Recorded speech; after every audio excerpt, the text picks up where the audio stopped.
Please state and spell your name for the record. Danielle Moore. It's Danielle, Moore, Moore. Thank you. What would you like me to know? Your Honor, Mr. Nassar sexually abused me over a number of years, beginning when I was a young teenager.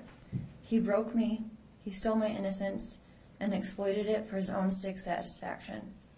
All aspects of my young life was torn apart.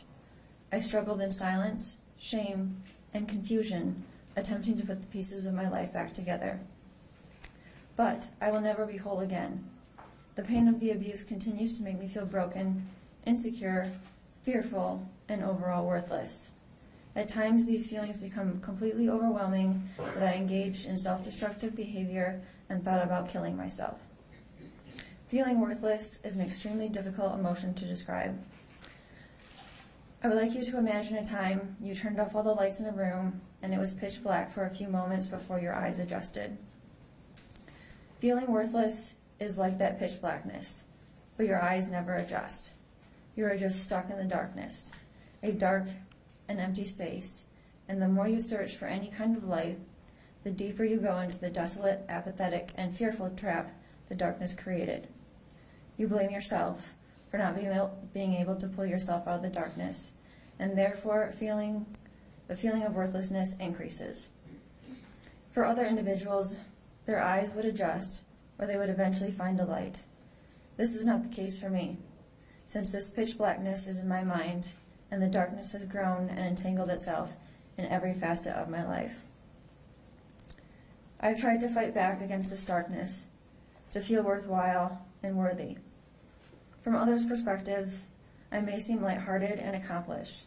I have achieved so much. In 2009, I graduated from undergrad. 2011, I graduated with my first master's degree. In 2014, with my second master's degree. Then in 2016, I graduated with my doctorate. But I never once felt worthy of my accomplishments. I never walked during commencement because I'm not worthy of the praise, congratulations, and pageantry of such a ceremony. I have previously engaged in self-harming behaviors.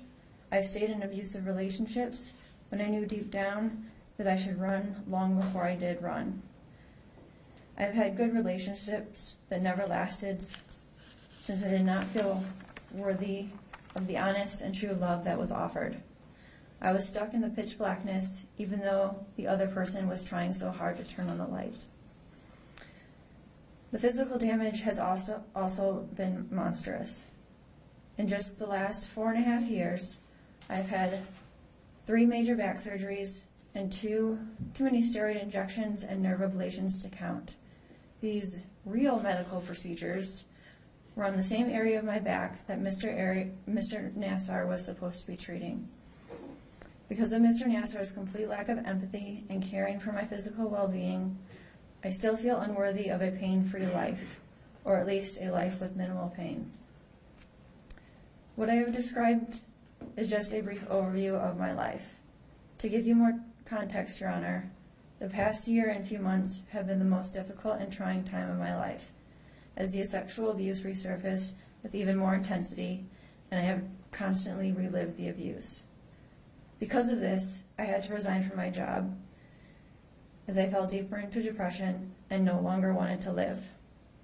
I was diagnosed with post-traumatic stress disorder and still suffer from nightmares, intrusive thoughts, anxiety, depression, hypervigilance, and much more. I spent 30 days in a trauma treatment center as my symptoms could not be controlled with outpatient counseling. After I received the treatment I desperately needed, I had to move and restart my career and whole life from scratch. The stress of constantly reliving the abuse have impacted my physical health. I have stomach problems where I can barely eat anything on some days. I have been hospitalized multiple times for back and chest pain, and I developed a heart arrhythmia that had to be surgically corrected.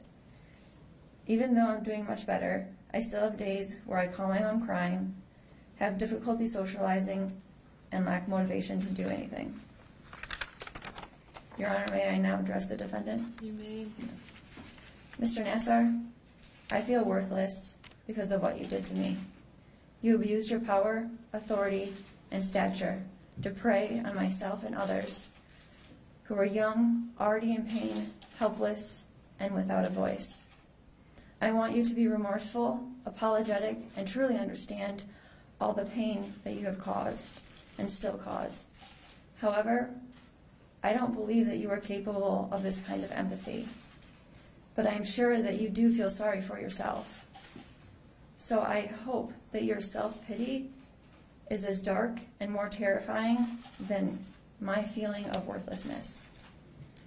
Lastly, Mr. Nassar, you are no longer called a doctor. You have been stripped of your medical license, and soon you will be known by your prison number for what I hope to be the maximum sentence. I find this fitting, as I was a thing, inhuman, or just a number to you. While your name and former title fade, I hope being reduced to a number will define you as it has defined me for so many years. However, I pride myself on characteristics that you do not possess. Caring, empathetic, and continually earning the respect of my patients, which is why I will no longer be known as a number, and I will be known as Dr. Danielle Moore.